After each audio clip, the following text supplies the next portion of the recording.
Hi everyone, good evening from Belfast, and thanks so much for joining us for today's webinar on fees and funding at Queen's. We're delighted to have so many of you joining us this evening. I'm joined tonight by a couple of my colleagues who I'm going to introduce in just a second. But before we do that, I would just like to provide a little bit of orientation to the webinar tonight. So the platform we're using is Webinar Jam. And if you haven't used this before, really this is a platform that allows us to present to you as prospective students. So we won't have video enabled for our students this evening. So any questions that you want to ask throughout the event, please feel free to put those into the chat bar. So we're going to be checking that throughout the session this evening. Some of the questions we will pick up as we go along, and I'll respond to those directly in the chat. And some of them we'll save for the end of tonight's session as well, so that we can answer those directly through the Q&A. So one other thing to note, as with all online events, there is always the small risk that we may have some kind of technical glitch. If that happens, please bear with us. We will refresh the room. Equally, if you think that it might be a Wi-Fi or connection problem at your end, please just refresh your browser. 9 times out of 10, that seems to do the trick for all of our students that have been joining us. So I really hope that you enjoy this evening's session. We're really excited to have you with us, and we believe this is going to be a really useful and informative time for you. So without any further ado, what I would like to do is to welcome on my 2 colleagues, Rita and Gary, who are going to say hello, and then we'll get into the presentation shortly after that. Hi, everyone. Hi. Thanks, guys. So I realised there in my eagerness to get you on, I don't think I even introduced myself. So I'll start with that. So for those of you who haven't met me yet, I'm Anya O'Connor, and I'm the Senior International Officer for North America at the university. So I have the pleasure of leading the North America team, and we oversee all prospective student engagement and outreach across the region. So at this time of year, we are usually traveling, looking forward to getting out to the US and Canada to meet with students in person and to visit lots of college and university campuses across the US and Canada. So we're sorry to be missing that, but also delighted that we can join you online. No doubt you've heard from some of my team over the last couple of weeks, and you'll continue to hear from us over the next few months as you prepare to make the journey to Belfast. So Rita, I'll pass over to you to say hello. Yeah, so hi everyone. So my name's Rita Lee. I administer the US federal loans on behalf of Queen's. Yeah, any questions? I'll be doing a presentation later, so any questions, fire them through to me. That's all. That's perfect. Thanks, Rita. And over to you, Gary. Hi, my name is Gary. I'm one of the financial accountants within the student finance office, looking after tuition fees. We look after the collection and the administration of tuition fees within the university. Brilliant. Thanks, Gary and Rita. So Gary and Rita are going to join us again shortly whenever their parts of the presentation are up. But until then, it's over to me to kick off this evening's presentation. So let me just get that queued up now. Okay, perfect. So to give you a little look at what this evening's schedule is going to be, we're going to have a look at tuition fees. I'm going to speak a little bit about some of the scholarships that we have and signpost you to where you can get more information about that. I'm going to explain our early bird reward, as we get a lot of student inquiries about that every year. So I'm going to walk through what that means and also provide a bit of an orientation to how you can earn money as a student and what your rights are in terms of student work.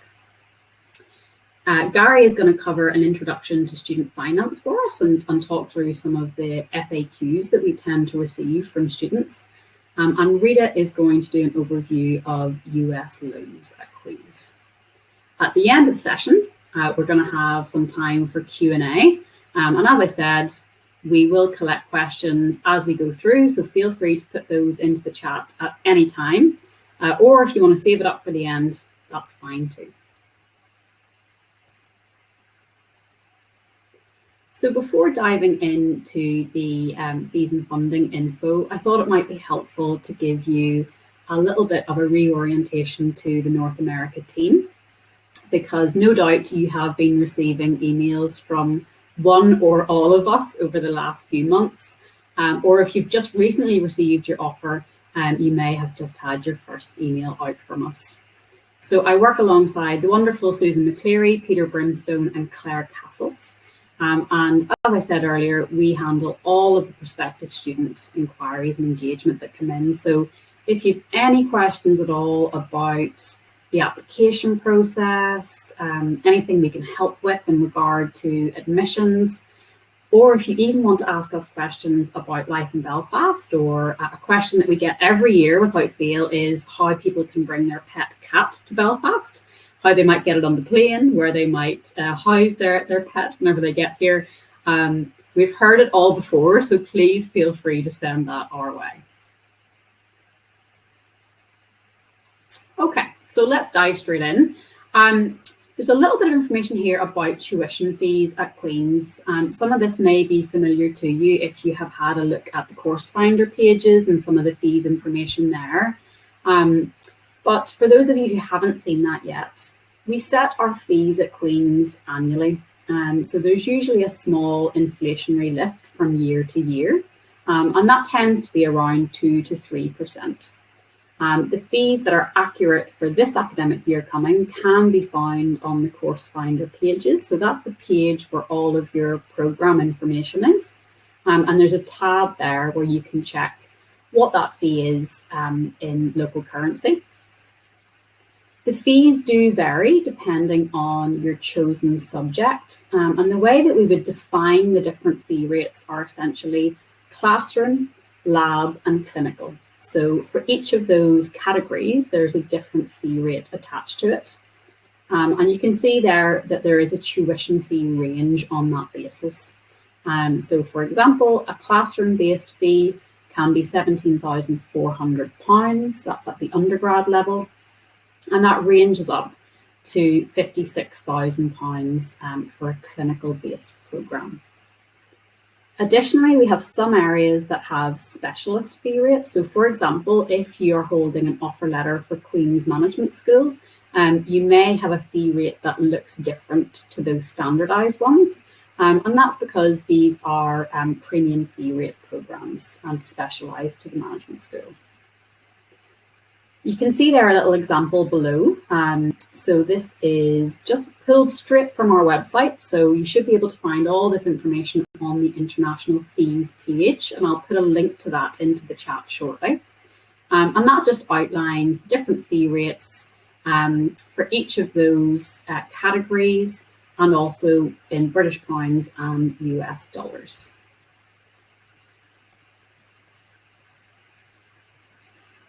Okay, so next we're going to have a look at scholarships.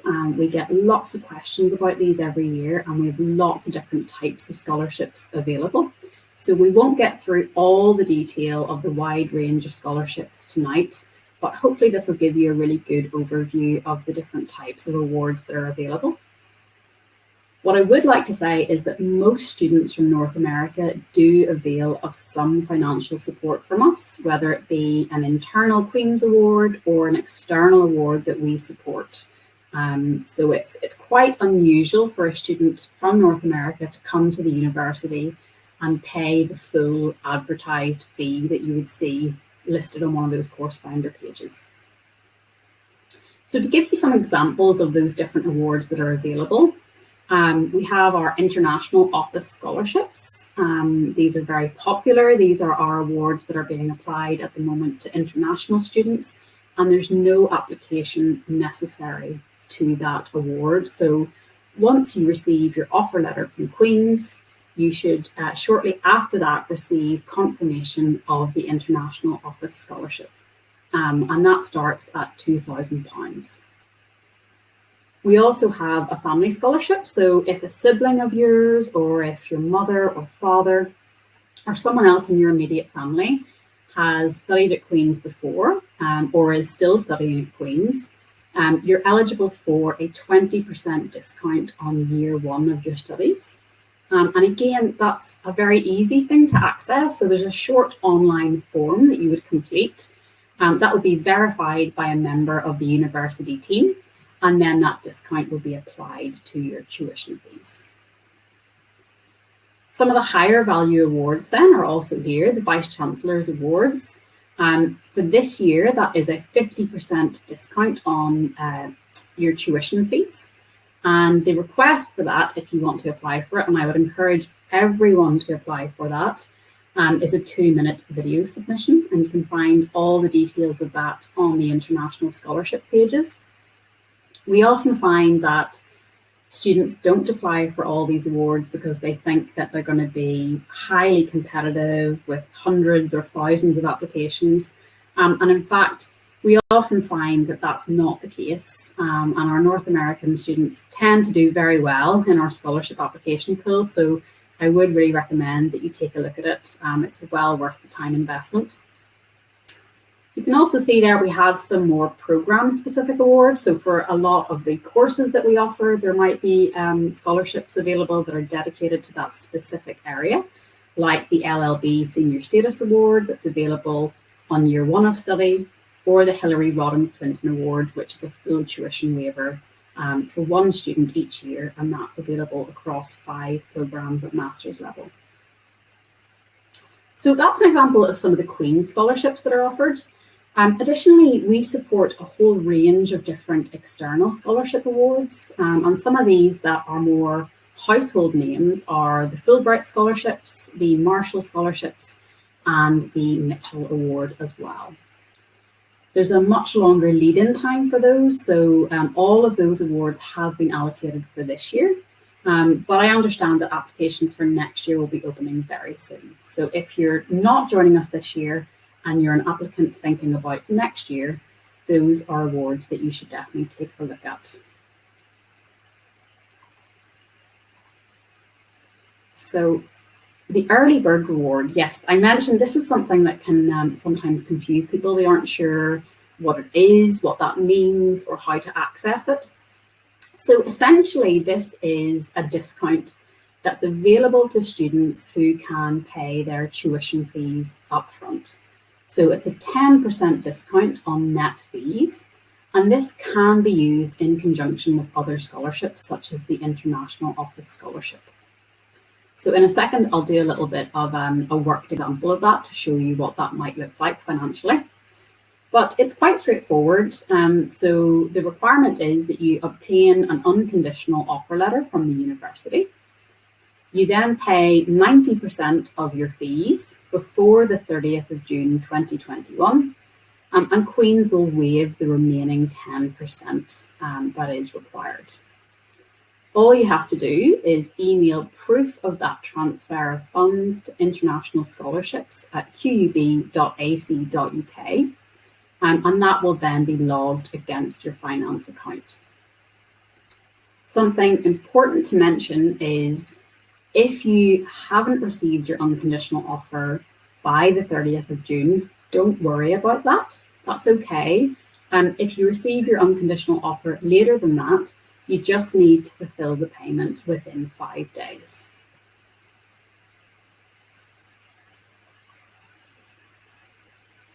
Okay, so just to give you an example of how this all comes together, for the purpose of this undergrad example, we're going to think about a bachelor student who is on fee rate 2. So for example, BSc Psychology. So the total fees for that programme are £21,400. This student is eligible for the International Office Scholarship of £3,000. So that reduces their fee to £18,400. And the student has also paid their fees upfront and has accessed the early bird reward. So that means they get a discount of £1,840.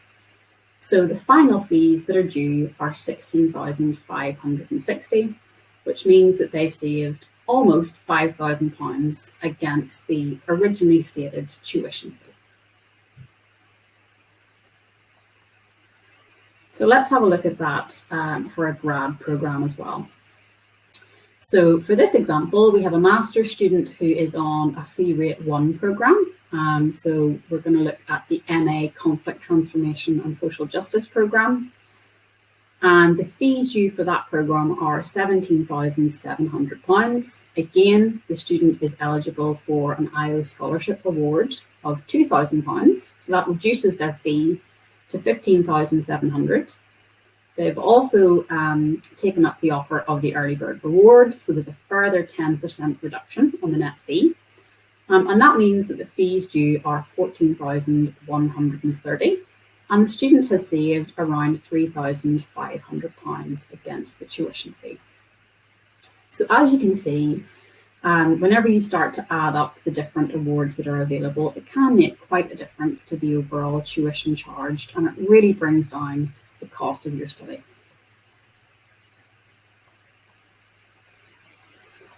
Okay, so the other really important thing that people tend to be curious about is what kind of work you can do as a student and what your potential might be to earn money to help support your living costs. So the first thing I want to say is our guidance is always that students should ensure that they have the monies required to support their studies before they arrive in the UK. It's really important to know that you have that available to you, because there's no guarantee that part-time work will be available. It's very common for students to have part-time jobs, but as part of your visa application, it's really important to know and to evidence that you have the funding required to support yourself available. So you can work part-time on your study visa, and usually that is up to 20 hours per week. And that's something that you will see on your student visa whenever that's issued. Your working hours will be monitored, and that's a requirement of UK visas and immigration. And it's a violation of your visa to work more than the allocated time. And the rationale behind that is really that the UK government wants to ensure that students are dedicating the appropriate amount of time to their study to enable them to succeed in their programme of study. So there's a couple of different possible wages that you might be able to access. So we have a national minimum wage, and that's for those under 22 years of age. And then there's also a national living wage, and that is £8.91 per hour. And most of our students tend to be accessing the national living wage. There's a whole range of different work opportunities available to you. So we do have jobs on campus.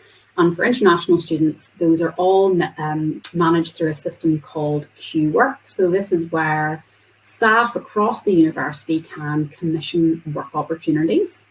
And you can apply for those opportunities through the Q-Work system. And that's also where all of your payments are processed. And I should say, all students, regardless of their age, are paid at living wage rate. We also have an international ambassador program. This is something that we have had in operation for a number of years at the university. And essentially, it's an opportunity for you to act as an advocate for Queen's and to meet with and support prospective students for the university. So no doubt some of you who are on the call this evening will have had the chance to speak with current students already. And most likely, those are some of our student ambassadors. There's a whole range of students working in part-time roles in hospitality and retail. And there's also some very exciting options out there that some of our students have availed of. So things like ad hoc work in film and TV. One of our current ambassadors, Madeline, has signed up for Extras Northern Ireland, and she has been in quite a range of different shows and films.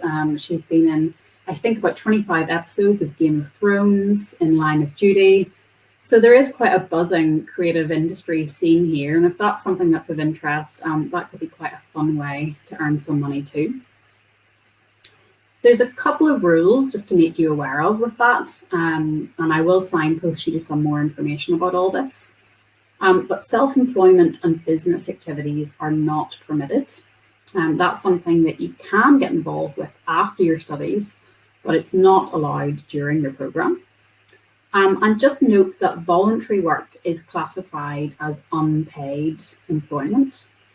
So if you are doing voluntary work, that is also something that will be counted in the 20 hours that you have per week. So you just need to keep an eye on those hours too.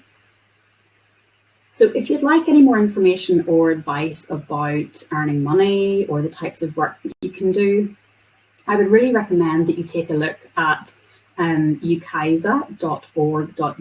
So that's ukcisa.org.uk. That's a really helpful resource for international students on a whole range of different issues, but I know they have some excellent content around student work as well. Okay, so that's my section of the presentation completed. So I'm going to dive into the chat there and see if I can answer some of your questions. And I'm going to, in the meantime, hand over to my colleague Gary, who's going to speak about student finance. Hi, I'm just going to talk to you and explain what the function of the student finance department within Queen's is, what we do, and more importantly, how we can help you. Purpose of our sort of raising data of the student finance, we oversee the financial enrolment of all students and the assessment and collection of tuition fees and related charges. Tuition fees are really calculated based on what modules and what units you're enrolled on by the school. We check the calculation of the fees and we supervise the collection of fees. If you have any issue, any problems with your fees, we're probably your first port of call, and we can either sort out your problem ourselves or refer you to the school. Looking at ways that we sort of specifically address the needs of North American students, we are in charge of the disbursement of US federal loans for tuition fees and subsistence. So we are the department within Queen's that organises the payment of the money to students, both for their tuition fees and for their general living expenses. Primarily US federal loans. We also look after the Sallie Mae loans and other privately financed loan funding, which North American students tend to avail of.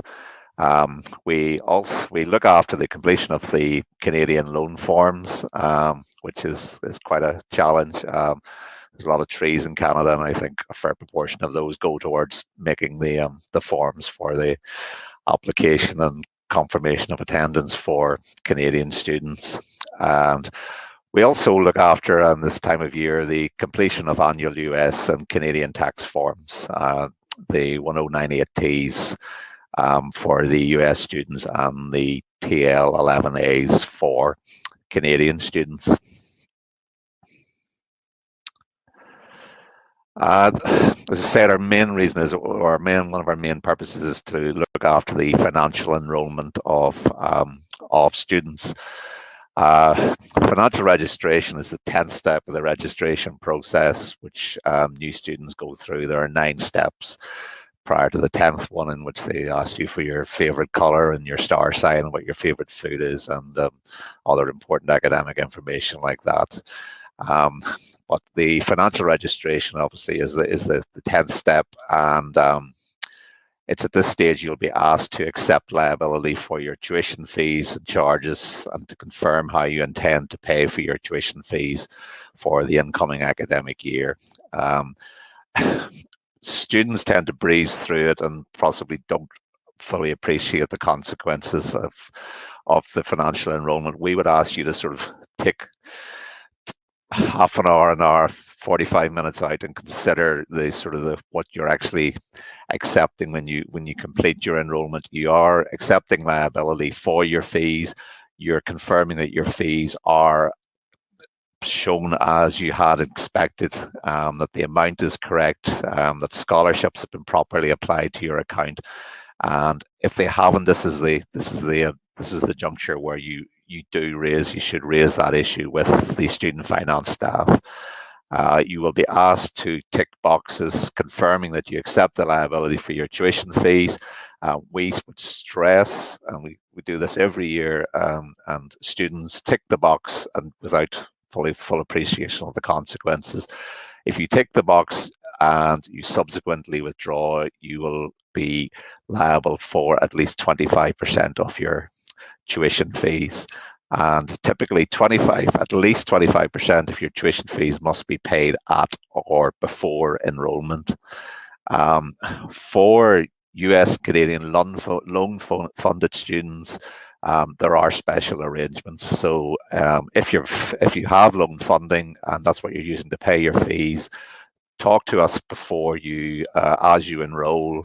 Either we operate an email advice line, we will organize phone calls, and we can discuss the arrangements for US and Canadian loan funded students, and indeed for any other student, and we can help you get through the registration process.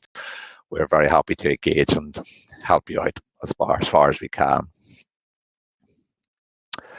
Looking at the payment options for self-funded students, loan students are looked after pretty much by Rita and her colleagues, and but we would deal more directly with students who are self-funding their studies, and these are the various payment options.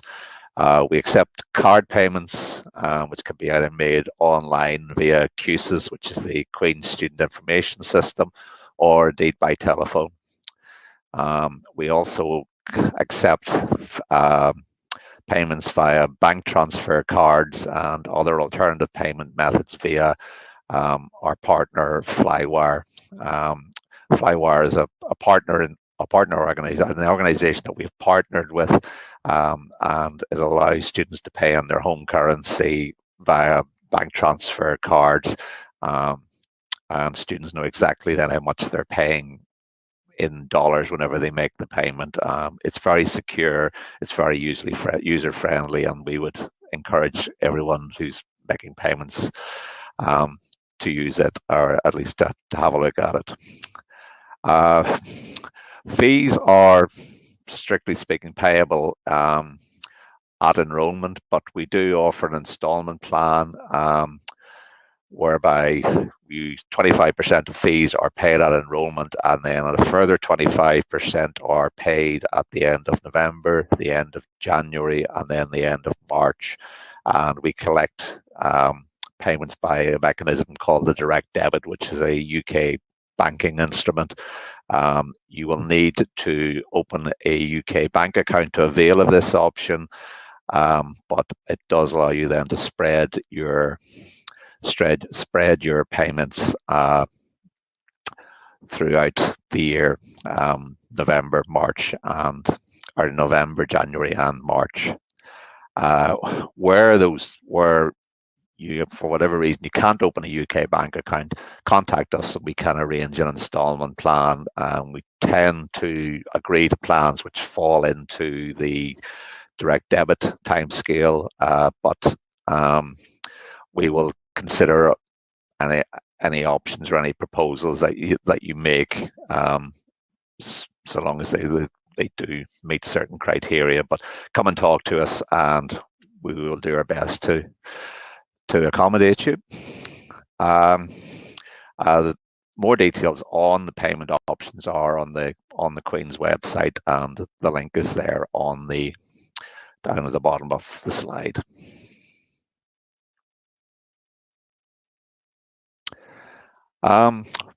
Withdrawals and refunds. If it doesn't work out for you and you have to withdraw, just to make you aware of some of the pitfalls and, as I say, the consequences of withdrawal. I would advise you to read the Student Finance Framework. It's not the most stimulating document in the world, but it does provide all the information on the operation of fees within the university, and it's well worth taking a bit of time to read it, even if you never pick it up again. We would stress that a minimum of 25% 25% of fees are non-refundable following completion of financial registration. If you withdraw from the university, there are drop charges which are based on the date that you withdraw from the university and the modules that you have chosen to study. But all the calculations are detailed in the student finance framework. You can find a copy of it on the Queen's website. We would encourage you to contact us at the Student Finance Office before you consider making any decisions with regard to your academic progress within the university. If we will speak to us before you make any decisions, before you commit to anything, and we will make you fully aware of the financial consequences of your action. If you do decide to withdraw, contact the Student Finance Office once your fees have been recalculated, and we can discuss arrangements for refunding any money either to your UK bank account or indeed to your US bank account. Tuition fee liability review group, where you withdraw due to exceptional circumstances, the tuition fee liability review group will consider your fees. It's typically where students withdraw from the university due to unforeseen circumstances, which tend to be either health issues or family issues, but they have to be typically unforeseen. If you sign up for your study and you decide that you don't really like where you are, the people are a bit odd and the weather's not great, we don't really consider that an exceptional circumstances. It's more health and family circumstances. But again, if you do unfortunately have to withdraw from the university, come and speak to us and we can advise you with regard to your particular situation. Some of the useful stuff which well, hopefully, if you choose to come and study with us, will make your passage into the university a bit smoother. Always include your student number as a reference whenever you're making a payment or indeed in any correspondence, particularly bank transfers. We do get a large number of credits into our bank account each year with the reference tuition fees. We have around 20,000 students. It makes it very hard to allocate that money if we don't have a student number. Again, I would stress is once you've completed your registration, you're liable for 25% of your fees. Just bear that in mind before you tick that box. Make sure your fees are correct and that you're happy with everything there before you proceed. Read the student finance framework. Come and speak to us before you make any decisions, and we'll make you aware of the financial implications of that. And if possible, open a UK bank account as soon as you arrive. Student registry on the first floor of the Student Guidance Centre will give you the necessary documentation. It makes it a lot easier for us to administer the disbursement of the student loan or the US federal loans. If we have your bank accounts, it's much quicker. You want the money in your account as quickly as you possibly can, and if we have UK bank account details, then we can accommodate you with that. It does typically take 10 days for a bank account to be opened, so you really want to be thinking about that as soon as you're stepping down from the steps of the plane. And finally, then, just some useful contacts. Our email address is there. It's manned 5 days a week, Monday through to Friday, from 9:30 to 4:30 each day. So drop us an email. And there is a fees and fundings, frequently asked questions on the QUB website, and a bit more about student finance. So that's basically it. As I say, we are there. We like to help you if you come, and we will do everything we can to smooth your enrolment and the payment of your fees. Thank you. And now I think I'm handing over to Rita, who will tell us about US federal loans.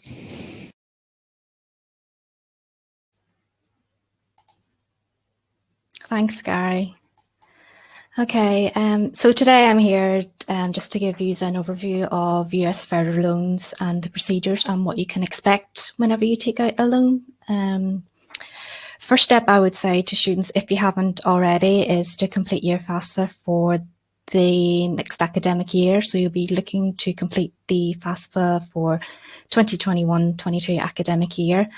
I've put the link there to the website, and just to ensure that you put in the Queen's code whenever you apply for your FAFSA.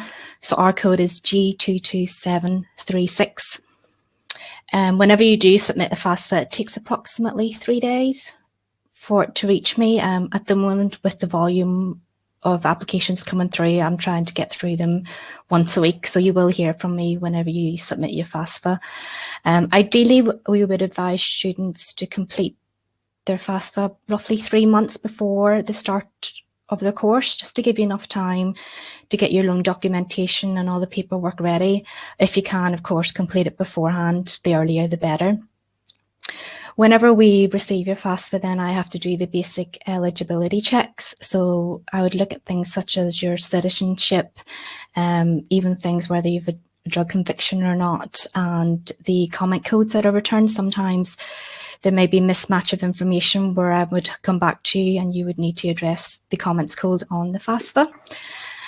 Once that's done, then the next step is to check that the course that you've chosen to study is eligible. So in terms of Queen's, most of the bachelor degrees are eligible. Master courses are also eligible, and of course PhD programs.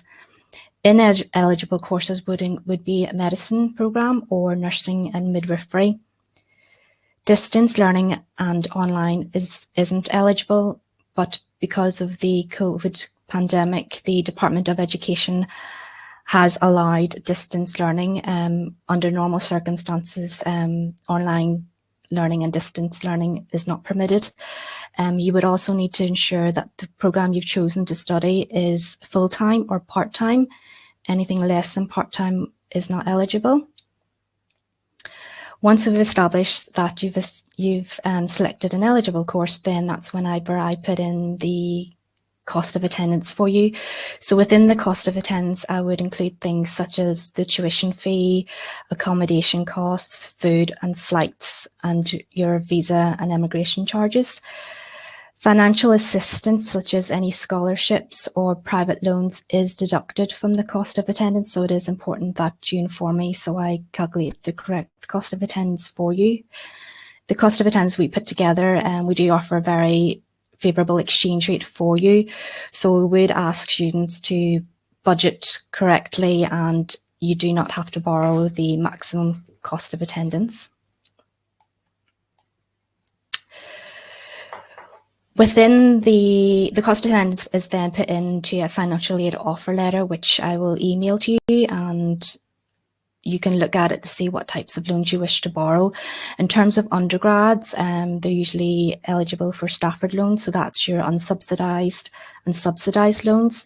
Masters and PhD students would be able to borrow unsubsidised and Graduate Plus loans. Your Graduate Plus loan, of course, then is subject to a credit check. For any students who have maxed out their subsidised and unsubsidised loans for the year, there is the option of taking out a Parent Plus loan. The Parent Plus loan, again, is subject to a credit check on behalf of the parent, the person that's taken out the loan. Whenever you start then your programme in Queen's, there are disbursements given throughout the year in terms of federal loans, so you don't get it in one lump sum. You normally get it in 2 or 3 disbursements. Before a disbursement is received by a student, the following documents must be completed. So your financial aid offer has to be filled, returned and signed to myself. Loan documentations have to be completed, so entrance counselling, credit checks and your master promissory notes need to be filled in. And you also need to be fully enrolled and registered at Queen's. You can expect your first disbursement in the last week of September, so we do ask students to ensure that they have enough funds for the first 2 weeks or so of university life. Gary had mentioned before. We would also recommend that you open a UK bank account. So again, if it takes about 10 days, we would recommend you set up a bank account as soon as possible, but know that it could take up to 2 weeks before you can receive your loan. Undergrads and postgraduate research students would normally receive 2 disbursements, so one in the autumn period and one in spring. And then master's students can expect to receive 3 disbursements, so it'll be autumn, spring and summer. Student finance would automatically deduct your tuition before any remaining payment is paid to you in maintenance. So in terms of undergrad and PhD students, your tuition would be in 2 instalments. And for master's students, then student finance would obviously divide your tuition into 3 disbursements or instalments. If you do decide to stay with Queen's accommodation, if you let me know, I will forward your name to Queen's accommodation and they will be able to offer you a payment plan, which also coincides with your disbursement dates. Whenever you do start Queen's, you need to ensure that you maintain eligibility throughout the year. So to maintain eligibility, you need to maintain satisfactory academic progress. So that would mean attending classes, keeping up your appointments with your supervisor, handing in coursework on your due dates and taking exams. Students also need to remain in full-time or at least part-time studies. So if you do find that you are withdrawing or you are dropping to below half-time, it will affect your US federal eligibility. Taking leave of absence, again, can also affect your federal loans eligibility. So it is important that if any of your circumstances do change, you let me know and we can make the necessary arrangements and amendments to help you. In terms of other roles that I do, sometimes students may find for some reason or another they cannot borrow US federal loans. So we do offer the option to take out a private loan, and at Queen's we are certified to apply and help you apply for a Sally Mae loan. We also process certain benefits, so AmeriCorps benefits and Veteran Affairs benefits as well. All the applications come through to me as well, so if you have any questions on that, you can certainly contact me. Gary had also mentioned there that Gary and I work quite closely together to verify the programs and confirmation of your Canadian loans. So I would be in charge of the program information and verifying your enrolment, and Gary would then confirm your tuition fees on the Canadian loans. So any Canadian loans, again, you can forward to myself or Gary. Also, just a note on the Canadian loan forms, if they do ask for the institutional code, ours is PUBZ. And then just lastly, some useful contacts and useful links for you. Usually when we are at Queen's, you can usually pop in and see me, and I'm based in the graduate school as part of the awards team. Any questions you can put on the chat here, or you can email me at another occasion at usloans@qub.ac.uk. I've also provided the link there to the US Loans Federal website at Queen's if there's any information you want to look at in detail. But in the meantime, the first thing I would advise is to apply for your FAFSA as soon as possible, and I'll be in touch with you for further details. And that's the end of my presentation. I'll hand you back to Anya. That's brilliant. Thanks so much, Rita, and thanks to Gary as well. So I'm going to stop the slide presentation now and invite you both to come back onto the screen with me. So we have about 15 minutes left for any additional questions to come in. There's quite a few that I've been able to pick up in the chat already, and have responded to some private messages and some that have been posted publicly. So a few things that I just want to repeat in case anyone has missed it there, is that for master's programs, the advertised fee for the program is the fee that you will pay. So, you know, if you are taking your program and there's a taught element of that program that runs in semester 1 and semester 2, and then you're working on your thesis after that, there's no additional fee for that thesis time. That's all included in the original fee that you pay at the beginning of your program. Another little question that came in privately but may apply to a number of people is just around what's available in terms of disability funding or any special needs funding. That is all processed through our Disability Services Office. So you would just need to get in contact with them and tell them a little bit about your case or your situation, and they will set up an opportunity to undertake an assessment with you. And what they'll do then is have a look at any additional support that you might need, whether it be a tiny amount of support or, you know, some larger intervention, and all of that would be then provided through the university. But I would recommend just getting in contact with that office as soon as you can. It just gives the team there the best possible chance of undertaking the assessment in good time and making any preparations that are required. One final little question I wanted to pick up with everybody as well is there was a query there about using a 529 plan to fund your studies. My understanding is that that is possible, but I don't have the detail at my fingertips. I'm not sure, Rita or Gary, if you could add anything around a 529 plan. Nope. No, sorry. That's okay. Don't worry. I will get that information and make sure that that is circulated. It's not a query that we're asked that often, but it has come up before, and if memory serves me, that is an option for you. So let us go away and do our homework on that one. Okay, so let's just have a quick look in the chat. So Rita, this might be one for you. There's a question that's come in that says, if you're paying through loans, can you get the early bird discount?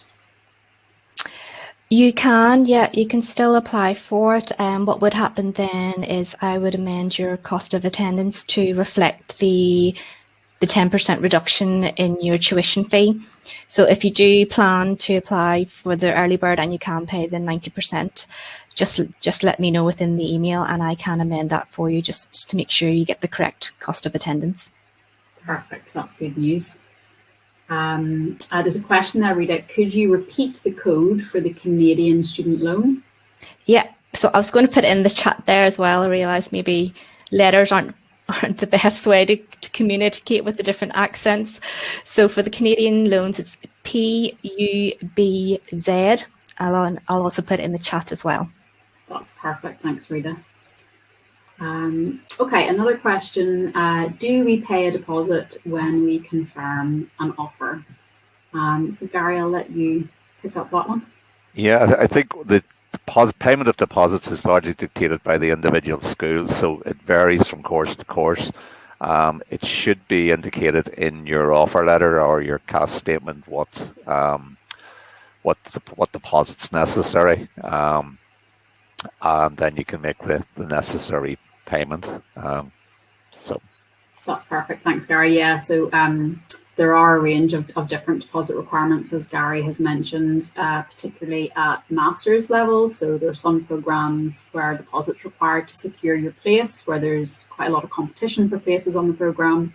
And that is actually a separate requirement to the deposit that you pay to get your visa process started. So there's a smaller deposit you pay to say, yes, I want this place.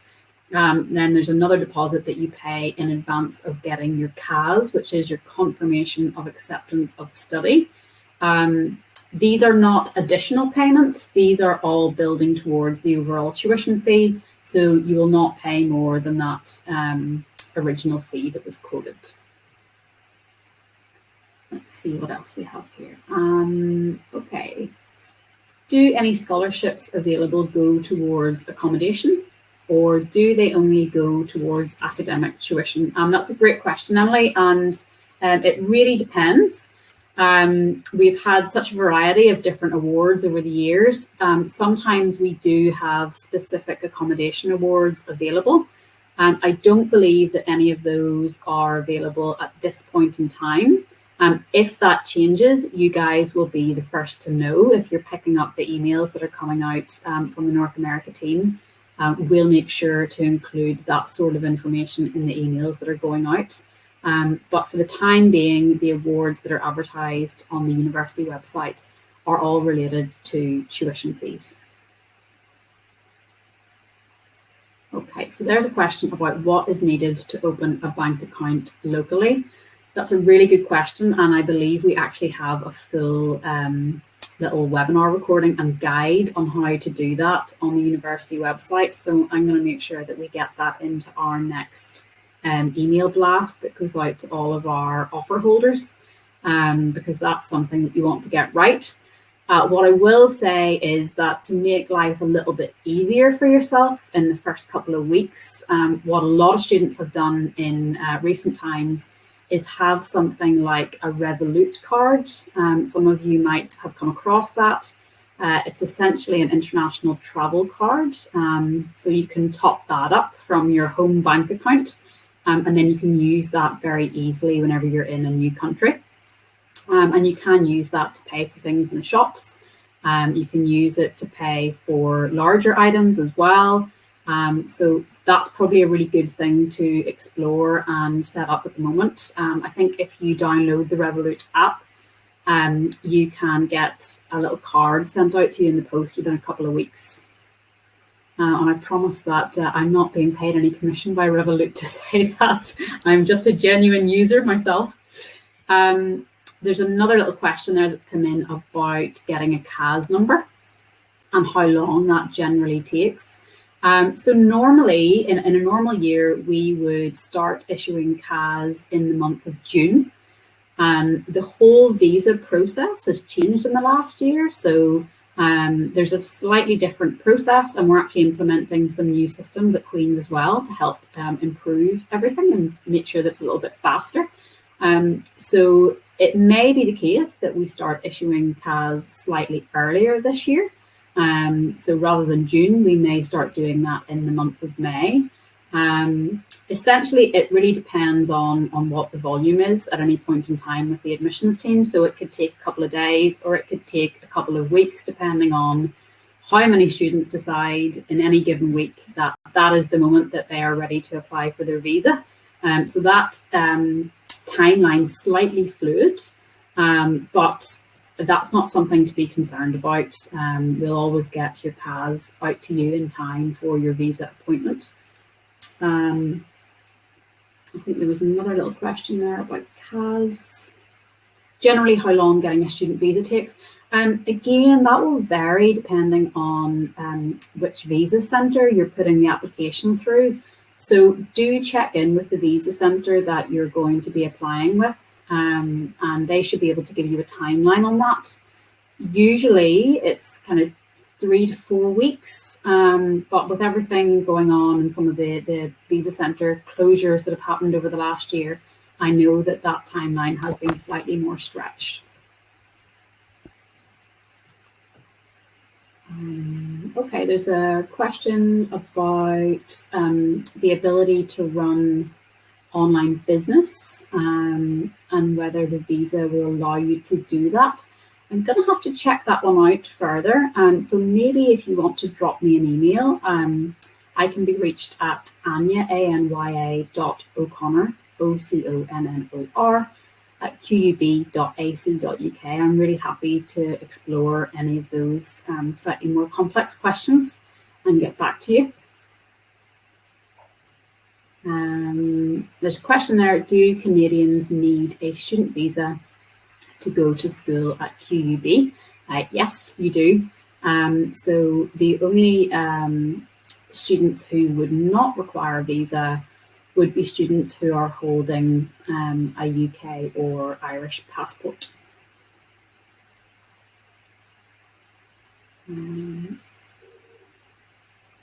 So there's another little question there. If we received an external full fee scholarship, is there any difference in accepting our offer, specifically in terms of if we'll still need to make a deposit and the CAS process?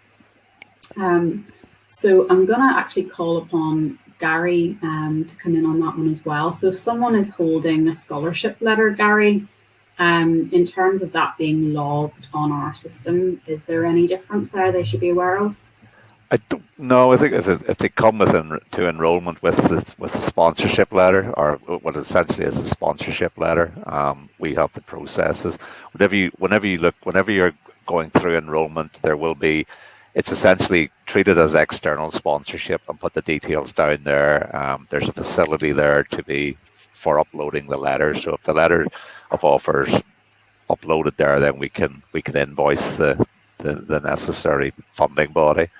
But yeah, no, that's it's very straightforward. If you want to drop us an email before you arrive, we can work with you and make sure everything goes smoothly. Yeah, but that's perfect. Thanks, Gary. And just to add to that, also in terms of the CAS process, again, we would just use your scholarship letter, and that would be reflected in the CAS. So as long as you've sent us a copy of your external scholarship award and that we have that on your file, the admissions team would log that then on your CAS statement as well.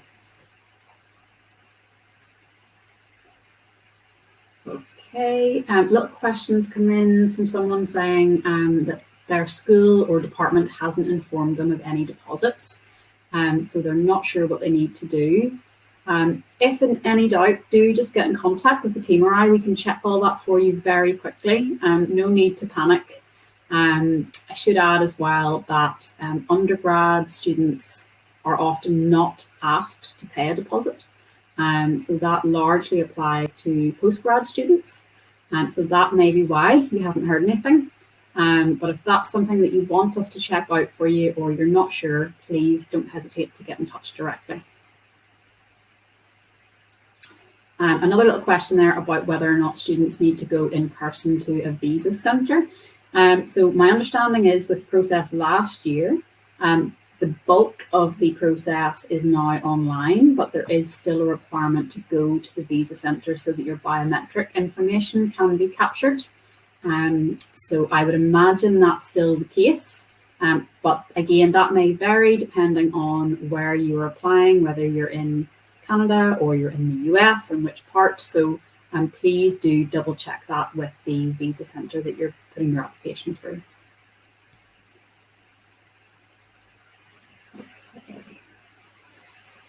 Okay, so conscious that we have about 1 minute left, I'm going to take the final question there, which is a good one to end on. So when you apply for a scholarship, when will you know if you're receiving it? When is that moment of truth?